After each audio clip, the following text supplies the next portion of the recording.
ॐ श्री गुरुवे नमः।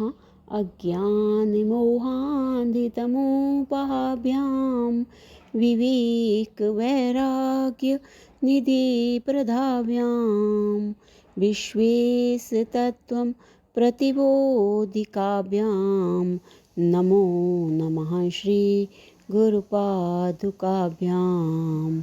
ॐ शान्तिः शान्तिः शांति। प्रणाम भगवान।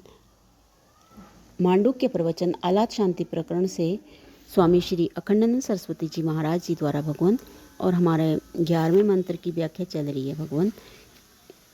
ये 11वें से 13वें मंत्र तक की व्याख्या चल रही है और यहाँ पे जातश्च जायमानस्य की व्याख्या स्वामी जी बता रहे हैं कि जो पैदा हुआ उसी से पैदा हुआ। जैसे बाप भी पैदा हुआ, फिर उससे बेटा भी पैदा, फिर उससे भी बेटा पैदा हुआ। तो बोले ना व्यवस्था प्रसज्यते, इससे प्रकृति नाम की कोई चीज़ सिद्ध नहीं होगी, क्योंकि उनका बाप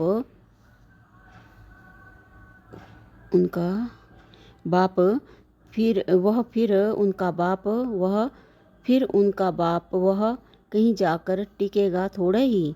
जातश्च मानस जायमानस्य च अनव्यवस्था हो जाएगी। अनव्यवस्था माने किसी भी अंतिम तत्व का निर्णय नहीं हो सकेगा। युक्ति ऐसी चाहिए जिससे अंतिम तत्व का निर्णय हो सकता हो। तर्क कैसा देना, युक्ति कैसी देनी, बात कैसी कहनी कि जिससे किसी निर्णय पर पहुंच सको। बहुत बढ़िया बता दिया स्वामी जी ने कि तर्क कैसा देना, युक्ति कैसी देनी, बात कैसी कहनी कि जिससे किसी निर्णय पर पहुंच सको। जो तर्क निर्णायक नहीं होता वह तो मनुष्य को अनिश्चित दशा में डाल देता है। अतः अनिश्चित दशा में डालने वाला तर्क नहीं करना चाहिए। एक निश्चय के उद्देश्य से तर्क करना चाहिए। युक्ति होनी चाहिए निश्चय पर पहुंचने के लिए, डामाडोल करने के लिए युक्ति नहीं होनी चाहिए। जैसे कोई अपने पाँव में कुल्हाड़ी मारे और बोले कि हमारे हाथ में कुल्हाड़ी है, हम अपने पाँव में मारे तो तुम्हारा क्या बिगड़ता है। ऐसा तार्किक बेवकूफ़ है। इसी प्रकार अपने पास बुद्धि है और युक्ति है, तर्क है, तो उससे ऐसा सिद्ध नहीं करना कि सुख की जगह दुख मिले, ज्ञान की जगह निश्चय की जगह संशय आवे, जीवन की जगह मृत्यु मिले। सीढ़ी कहीं से निकलने के लिए होती है और कहीं से चढ़ने के लिए होती है, कहीं से उतरने के लिए होती है। अपने को ऐसे गड्ढे में गिराने के लिए तो नहीं होती कि जहाँ से निकल ना सकें।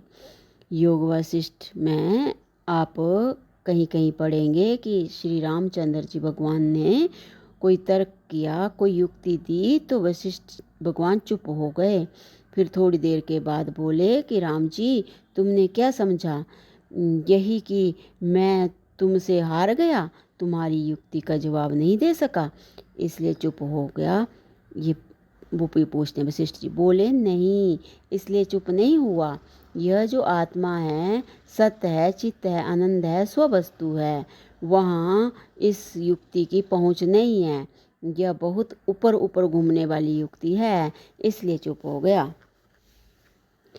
तो भगवान आगे है, मंत्र की लाइन है, अजाद्वये जायते यस्य दृष्टान्तस्य नास्ति वै, अजन्मा से जन्म हुआ।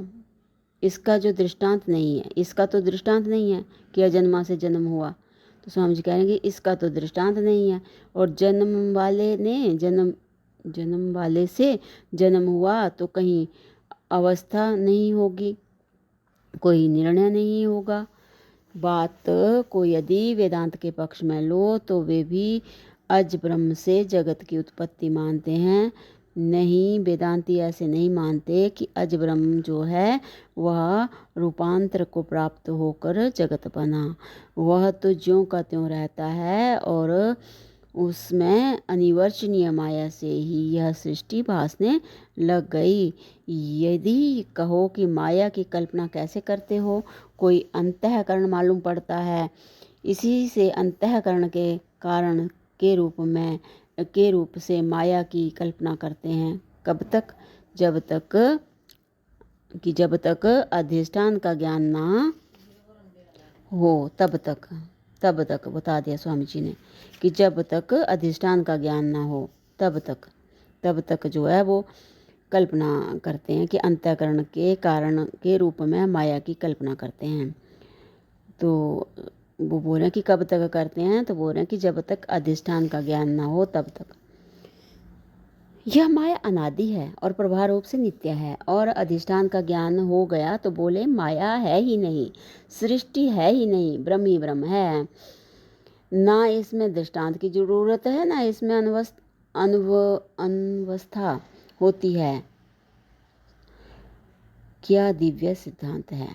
अब एक सिद्धांत और देते हैं, वह भी बड़ा विचित्र सिद्धांत है कि सृष्टि को अनादि कहने का क्या मतलब है।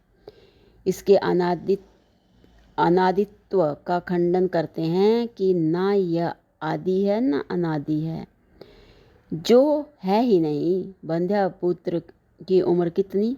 50 वर्ष की, यह अनादि है। तो बंध्या पुत्र का 50 वर्ष का होना भी गलत है और उसका अनादि होना भी गलत है। अतः उसकी बुद्धि बंधन से छूटने के लिए लगानी है, बंधन के लिए बुद्धि नहीं लगानी। अतः स्वामी जी कह रहे हैं, अच्छा यहाँ पे बता दिया भगवान कि भाई जैसे बंध्या का पुत्र है तो उसकी उम्र 50 वर्ष की है अनादि, तो बोल रहे हैं कि तो बंध्या का पुत्र 50 वर्ष का होना भी गलत है और अनादि होना भी गलत है। अतः अपनी बुद्धि बंधन से छूटने के लिए लगानी है, बंधन के लिए बुद्धि नहीं लगानी है। एक बात आपको बस मूल बता देता हूँ कि बिना भाष्य के, बिना वृत्ति के,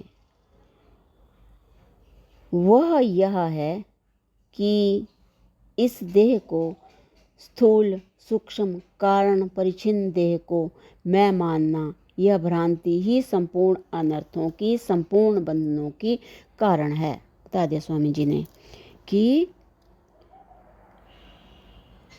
ये मूल बात बता दी कि भाई बिना भाष्य के, बिना वृत्ति के, यह है कि देह को सूक्ष्म स्थूल कारण परिच्छिन्न देह को मैं मानना, यह भ्रांति ही संपूर्ण अनर्थों की, संपूर्ण बंधनों की कारण है। बेटा इसी देह में से निकलता है और बहू इसी देह के लिए आती है और माता पिता इसी देह के होते हैं और धन दौलत मकान इस सब इसी देह के होते हैं। जब तक इस देह में मैं भाव है तब तक संसार का एक तृण भी नहीं छूट सकता। चाहे हिमालय में जाकर रहो, चाहे 7 ताले लगाकर कोठरी में बंद हो जाओ, चाहे ब्रह्मलोक में पहुंच जाओ, बंधन क्या है? धन है, मेरा बेटा है, माने मेरा और धन का, मेरा और बेटे का संबंध है ही बंधन कहते हैं। अच्छा, संबंध है, मैं का और बेटे का जो संबंध सूत्र है, उस संबंध की रस्सी को ही बंधन कहते हैं। एक सिरे पर मैं बंधा हुआ है, दूसरे सिरे पर बेटा बंधा हुआ है। एक सिरे पर मैं बंधा हुआ, दूसरे सिरे पर बहू बंधी हुई।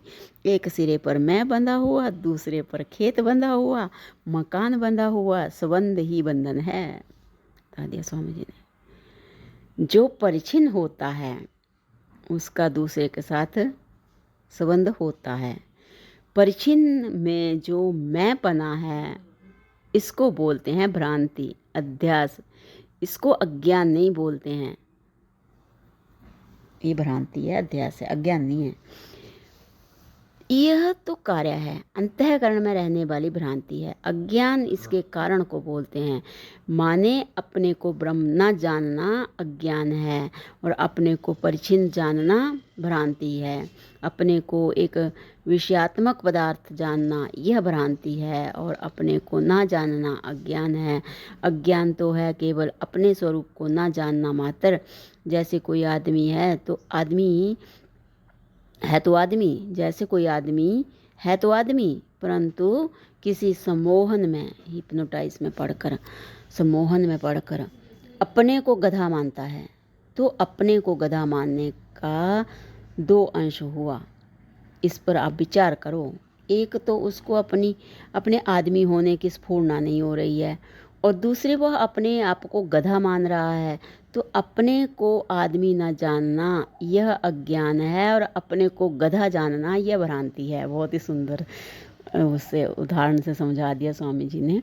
तो स्वामी जी कह रहे हैं कि अपने को आदमी न जानना तो ये तो अज्ञान हुआ, और अपने को गधा जानना यह भ्रांति है। यह अज्ञान के दो अंश हुए। भ्रांति कार्यात्मक वृत्ति है और अज्ञान कारणात्मक है। वेदांत दर्शन में अध्यास का वर्णन आता है। भ्रांति को अध्यास बोलते हैं। अध्यास माने रस्सी को सांप समझना। यह भूल अध्यास है, और रस्सी को ना समझना इसका नाम अज्ञान है। रस्सी को रस्सी न जानने के कारण हम उसको सांप समझते हैं। रस्सी को रस्सी न जानना यह अज्ञान है, और उसको सांप समझना यह भ्रांति है, अध्यास है। अतस्मिन् तद्बुद्धि अध्यासः। अध्यास बुद्धि रूप है। वेदांत श्रवण से अध्यास ही सिद्ध नहीं होता। जब अध्यास सिद्ध नहीं होता तब इसके कारण रूप में जो अज्ञान की कल्पना की गई है वह कैसे सिद्ध होगी। वेदांत श्रवण से अध्यास ही सिद्ध नहीं होता। जब अध्यास सिद्ध नहीं होता तब इसके कारण रूप में जो अज्ञान की कल्पना की गई है वह कैसे सिद्ध होगी। तो इससे आगे जो है वो अगला मंत्र चलेगा, तो इसको अगले सेशन से कंटिन्यू करते हैं। प्रणाम भगवान। ओम शांति ही शांति ही शांति ही। ओम।